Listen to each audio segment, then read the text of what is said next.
તો રાજ્યના 33 જિલ્લાઓમાંથી 5 જિલ્લામાં ઓછો વરસાદ નોંધાઈ રહ્યો છે। આ 5 જિલ્લા કેવા છે, ગયા વર્ષે કેટલો વરસાદ હતો અને આ વર્ષે તેની સરખામણીમાં કેટલો ઓછો વરસાદ છે? કચ્છ, પોરબંદર, દ્વારકા, જામનગર, રાજકોટમાં સરેરાશ કરતા ઓછો વરસાદ એ ચિંતાનો વિષય અત્યારે તો બની રહ્યો છે।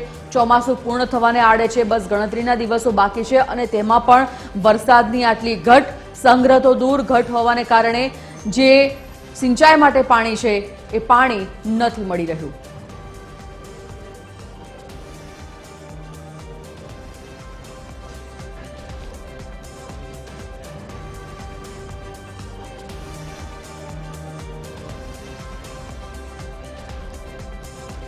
તો આ જ મુદ્દા પર સંવાદદાતા રવિ મોટવાણી લાઈવ જોડાઈ ગયા છે। રવિ પાસેથી વિગતો જાણીએ। રવિ, સૌરાષ્ટ્રના 4 જિલ્લા અને કચ્છમાં વરસાદની ઘટને કારણે પાણીની ખાસી તંગી સર્જાય છે, સાથે જ દુષ્કાળની ભીતિ પણ સર્જાય તેવી સ્થિતિનું નિર્માણ થયું છે, શું વિગત? જી સંજીવની, જરૂરથી જણાવી દઉં, જે રીતના પહેલેથી જ હવામાન વિભાગના નિષ્ણાંતોએ આગાહી કરી હતી કે આ વખતે અલનીનોની અસર જોવા મળશે, ક્યાંક ને ક્યાંક તે આગાહી સાચી પડતી હોય તેવું લાગી રહ્યું છે। ખાસ કરીને સૌરાષ્ટ્રની વાત કરવામાં આવે તો સૌરાષ્ટ્રમાં જે રીતના વરસાદ જે પડતો હોય છે તેના કરતાં ઘણો ઓછો વરસાદ આ વર્ષે પડ્યો છે, જેને લઈ તંત્ર સહિત લોકો, ખેડૂતો તમામમાં ચિંતાનો માહોલ જોવા મળી રહ્યો છે। ખરેખર અત્યારે ચોમાસું ચાલુ છે ને એમાં શ્રાવણ મહિનો ચાલુ છે, તો શ્રાવણીય વરસાદ પડતો હોય છે, પરંતુ ક્યાંક ને ક્યાંક વરસાદ તો દેખાતો જ નથી। ઉનાળા જેવું વાતાવરણ સતત જોવા મળી રહ્યું છે। ખાસ કરી સૌરાષ્ટ્રની વાત કરવામાં આવે તો સૌરાષ્ટ્રમાં 83 ડેમો આવેલા છે, જેમાંથી 57 કરતાં વધુ ડેમોની 50% કરતાં ઓછી સપાટીએ ભરેલા છે, જે ખરેખર ચિંતાનો વિષય છે। આ ઘણા ડેમોમાંથી સિંચાઈનું પાણી પણ આપવામાં આવતું હોય છે અને અત્યારે કપાસ, મગફળી, તલ, બાજરો સહિતનું વાવેતર પણ સૌરાષ્ટ્રના જુદા જુદા વિસ્તારોમાં થતું હોય છે, પરંતુ સિંચાઈનું પૂરતું પાણી ન મળવાને લીધે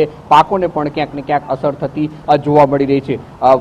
ખાસ કરીને સિંચાઈની વાત સાથે સાથે પીવાના પાણીની વાત કરવામાં આવે તો પીવાના પાણીની પણ ક્યાંક ને ક્યાંક હવે ઘટ દેખાતી હોય તેવું જોવા મળી રહ્યું છે। સંજીવની, પીવાના પાણી માટે તો મહાનગરપાલિકા, નગરપાલિકા જે સહિતની જે તંત્ર હોય છે તેમણે રાજ્ય સરકાર પાસે નર્મદામાંથી પીવાના પાણી પૂરું પાડવામાં આવે તેવી રજૂઆતો પણ કરી દીધી છે। એના માટે નર્મદામાંથી પાણી પણ છોડવામાં આવી રહ્યું છે, પણ ખાસ કરીને આ સિંચાઈની વાત કરવામાં આવે સંજીવની તો તે બહુ ચિંતાનો વિષય છે।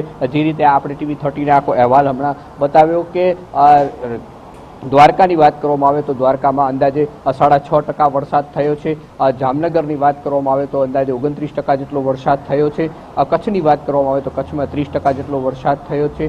રાજકોટની વાત કરવામાં આવે તો રાજકોટમાં 47% જેવો વરસાદ થયો છે। આમ જુદા જુદા જિલ્લાઓમાં આ વરસાદ છે ઘણો ઓછો થયો છે, જેને લીધે ઘણી ચિંતાનો માહોલ જોવા મળ્યો છે, કારણ કે વરસાદ પડે જળાશયોમાં તો આવક આવતી હોય છે, સાથે સાથે જમીનમાં પાણી ઉતરવામાંથી તેના તળ પણ વધુ મજબૂત થતા હોય છે, જેથી કુવાઓમાંથી ને બોરમાંથી પણ પાણી લોકો મેળવી શકતા હોય છે, પરંતુ વરસાદ જ નહીં થવાથી આ જમીનના તળ છે તે પણ ખાલી જોવા મળી રહ્યા છે, જેને લીધે તમામ લોકોમાં ચિંતાનો માહોલ જોવા મળ્યો છે। તંત્ર પણ હાલ મૂંઝવણ મુકાયું છે, આનું નિરાકરણ કઈ રીતના લાવી શકાય। એક પહેલાના સમયમાં આખું જે સૌરાષ્ટ્ર હતું ત્યાં પાણીની ઘટ જોવા મળતી, વરસાદ ઓછો થતો હતો, સંપૂર્ણ વરસાદ ઉપર જ ખેતીનું આધાર રહેતું હતું, ત્યારે જે તે સમયે નર્મદાની બ્રાન્ચ કેનાલો શરૂ કરવામાં આવી, ત્યારબાદ સૌની યોજના શરૂ કરવામાં આવી, તેને લીધે ક્યાંક ને ક્યાંક ખેતીમાં સારી આવક થઈ છે, ખેતી પણ સારી થઈ છે, પરંતુ પહેલા જેવી પરિસ્થિતિ આ વર્ષે જોવા મળી છે। કેટલા વર્ષો બાદ સૌરાષ્ટ્ર પંથકમાં છે વરસાદની ઘણી ઘટ જોવા મળી છે, જેને લઈ તમામ લોકો ચિંતાતુર બન્યા છે। સતત ગરમી જેવો માહોલ છે, અત્યારે પણ તમામ લોકોના ઘરે જે એસી સહિતના જે આધુનિક સાધનો છે તેનો ઉપયોગ પણ થતો જોવા મળે છે।